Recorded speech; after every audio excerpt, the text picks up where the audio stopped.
Viridian, the Green Guide by My Head in the Clouds Not Coming Down, a Boku no Hero Academia fanfic.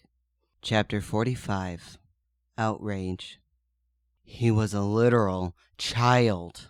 Shoto subconsciously activated his quirk as he yelled, which only made Endeavor glare harder in return as the flames adorning his hero costume went out.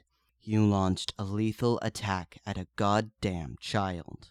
The crime scene was a mess. Vines and thorns were still everywhere. The city had had to call in tree trimmers to even begin freeing the survivors, and dozens of rescue heroes had been woken up and called in to help despite the holiday. So far they had already found 5 casualties from the attack, and those were all people the villain had killed during his initial rampage. That wasn't even starting on the disaster of the bar fire. The flames had long since gone out thanks to the combined effort of Backdraft and the local firefighters, but the smoldering remains of the building were like a mocking testament to Shota's failure. Somewhere under those ashes was a kid with a whole life ahead of him, a kid who was just barely learning how to want to stay alive. And now he was dead, and it was all Shoto's fault. He should have insisted on going straight to the bar, instead of going with death arms to clear another exit for the civilians. He should have told them not to call Endeavor, despite his quirk being a perfect counter. He should have tried harder to get the kid to stop being a vigilante. And now it was too late. This wasn't like when Viridian had disappeared because he broke his arm as a civilian. The kid wasn't just gonna pop up inside the comms one day like he had then. Endeavor had openly admitted to launching a full-strength attack at both the Berserker and the Vigilante, either not thinking or caring about the fact that the fight was happening in a bar. Fuck doing what he had to. If the great number 2 hero had even an ounce of respect for situational awareness and property damage, he would have found another way. Eraser. Amplifier put a strong hand on his shoulder. Be careful, the media is watching. Screw the vultures, Shota growled, but he blinked and stalked away anyways. A viral video of the heroes infighting would do more harm than good, but that didn't mean he wouldn't be going through the formal channels to make sure that Endeavor did not get off scot-free for murdering a child. Nezu in particular would probably love tearing him apart. At least the principal's sadism was good for something. Amplifier walked with him until they were far enough from the media to ignore them. How are you holding up? How do you think I'm holding up? Shota hissed. That he was just... The kid was finally getting better. I know, Amplifier said heavily. I know. It's just... I'm going to have to look at this kid's parents in the face and try to explain that I was just trying to keep him alive. Why did I let him? Stop that, Amplifier said sharply. If you start blaming yourself, or insisting you could have done things differently, it's just going to keep you paralyzed in the past. Believe me, I've seen it happen often enough in my rehabilitation group. Shoto sighed. That doesn't make the kid any less dead. We don't know that, Amplifier said weakly. They're still sorting through the rubble. There's still a chance. It only took half a glare to silence her. As much as Shoto would like to believe that the kid had survived, it was completely illogical to get his hopes up. Even if Endeavor's initial attack hadn't managed to fry him, the building had collapsed within minutes. It was only lucky that Amplifier managed to find a small portion of the wall that had collapsed, or else they would be digging her out as well. Endeavor, the arsehole, would have of course survived based solely on his inborn fire resistance. No wonder he didn't care about bringing down buildings. If it didn't affect him, he couldn't be bothered. Eraser! Amplifier! Both heroes turned sharply towards the shouts, and was surprised to see Rocklock of all heroes running towards them. He was normally more composed than that, and Shoto was about to say something about it when he caught sight of the ragged piece of fabric in his hand. Amplifier gasped. Is that... Viridian's hoodie, Shota breathed. Where was the kid? One of Agnium's sidekicks found it in a dumpster a street or 2 over. Rocklock grinned. That stupid, reckless kid made it out of the building. Shoto felt himself practically melt with relief and instantly wanted nothing more than to find a quiet corner and curl up with his sleeping bag and never come out. Why did problem children have to be so emotionally exhausting? He silently swore he'd ground Viridian or something. just to get back at him for all the gray-haired he'd caused. Too bad he couldn't just threaten to expel him. But, well, he'll find a way to work around it. No good hero was a one-trick pony. "What about Viridian?" Amplifier asked. "Was he anywhere around?" If the kid were smart, he'd get as far away from Endeavor as possible. But, then again, if the kid had even an ounce of self-preservation, we wouldn't be having this conversation. "Aw, are you mad at the kid because he made you worry about him?" Amplifier poked at his arm relentlessly, and Shota had to hit her with a quirk-enhanced glare to get her to stop. "You're such a dad eraser." "I'm not a dad," Shota grumbled. "I'm not qualified for that position." Rocklock rolled his eyes. "Yeah, that's going to be my job. So where is the problem child now?" Shoto changed the subject. "No idea."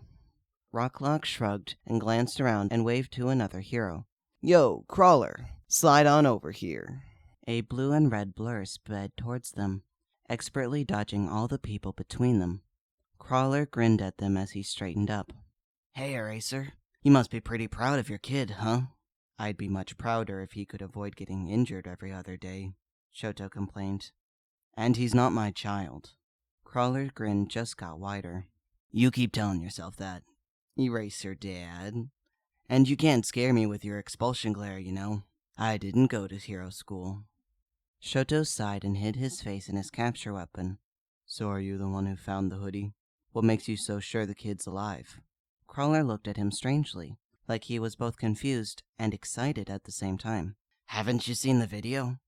Amplifier jumped in excitement. "What video?" Crawler smiled and pulled out his phone. "There's actually a couple going viral right now. Pop would be so jealous, but I think you'll like this one the best. The one where he hits the bouncer in the nuts is pretty good too, though." "What?"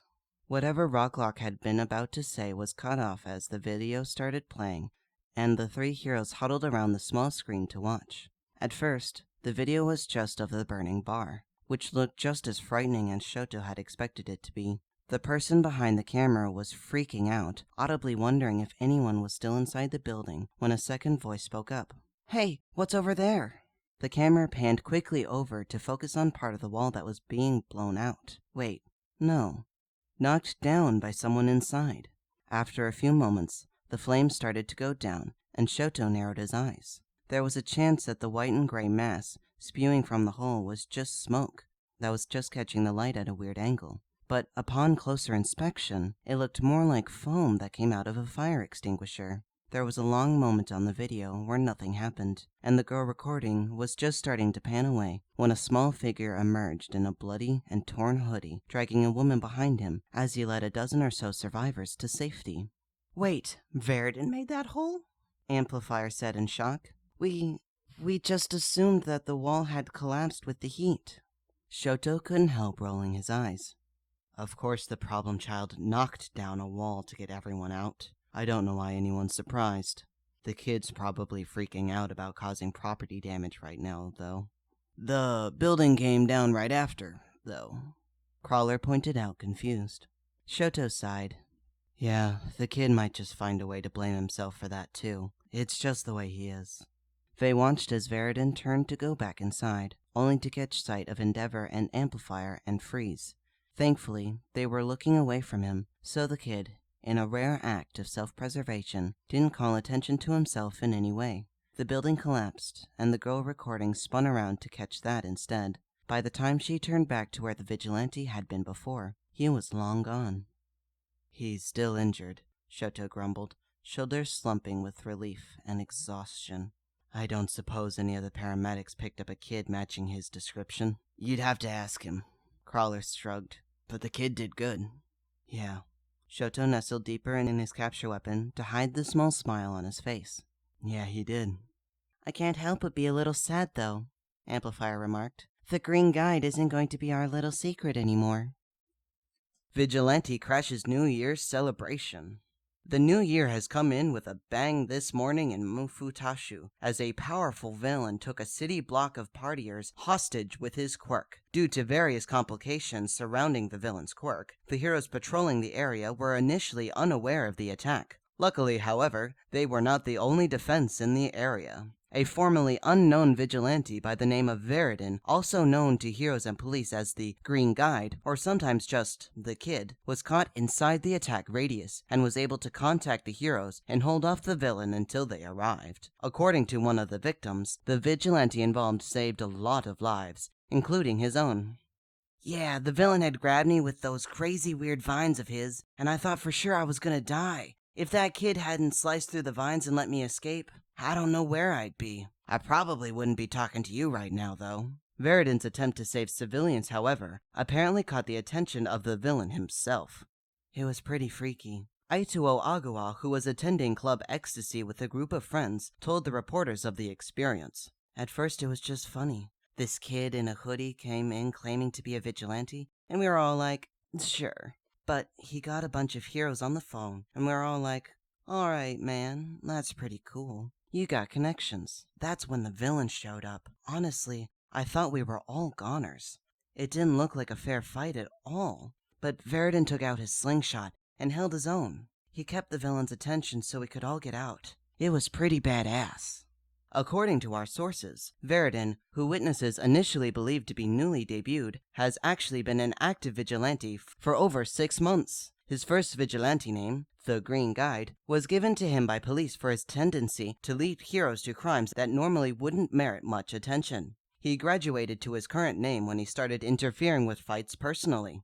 His quirk is currently unknown, but his main weapons consist of a set of metal pipes, a knife, and a slingshot. The green marbles he uses as ammo are even rumored to be something of a collector's item among heroes that have tried to capture him.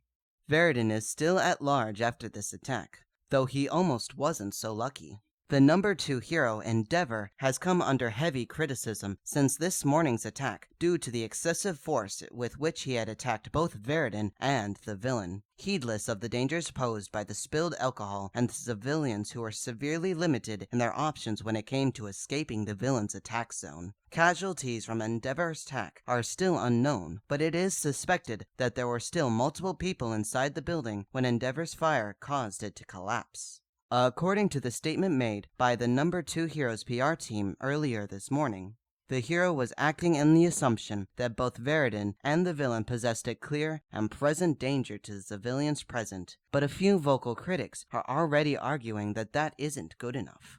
In fact, some are going so far as to call Endeavor's actions this morning child endangerment. One of the protesters, who refused to give any name aside from Dubby, told reporters at the scene, "Whatever, I get that nobody knows how old Viridian actually is, but if you watch the videos, it's pretty obvious he's still a teenager. If Mr. Number 2 Hero is willing to throw lethal attacks at a child like that, I hate to think what he's capable of doing to his own kids." It remains to be seen if this attack will affect the number 2's hero's standing in the rankings, though analysts are predicting a significant drop in public opinion due to the widespread outrage at Endeavor's action. Endeavor himself was unavailable for comment.